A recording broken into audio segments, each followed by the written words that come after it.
So here's the study: arteriosclerosis, thrombosis, and vascular biology. Results from the CARDIA study. Low-carb diet score and coronary artery calcium progression.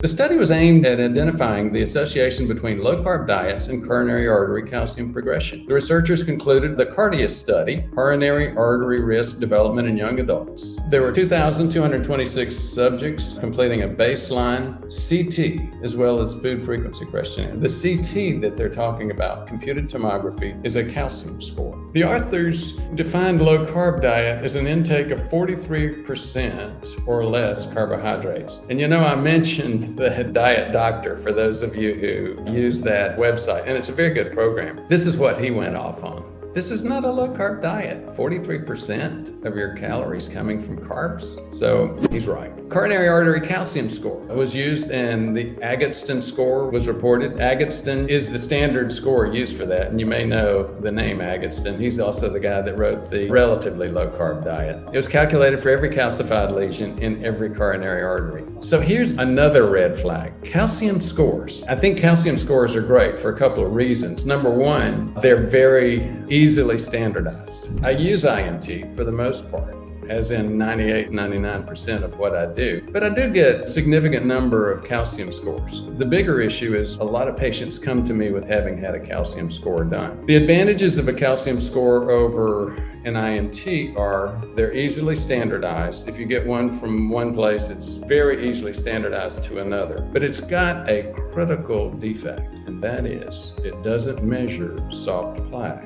Soft plaque is what causes heart attack and stroke, not calcified plaque. Coronary artery calcification progression was defined as a change of the CAC score of 10% or more from the baseline. According to the authors, they found that the percentage of calcification progression decreased as the carbohydrates in the diet increased. Knowing what I know and seeing the patients that I see, I'm not surprised. The most significant calcification progression was found in patients with the lowest carbohydrate intake. Again, knowing what I know about this space, I'm not surprised. But there's more information in the background to be considered, obviously. So if you look at this line that came from the study, the blue line is low carb intake group. The yellow line is moderate carb, and this black line is high carb. This vertical axis is how much calcification or their Agatston score, progression of calcification. So as you see, the people that had the largest progression were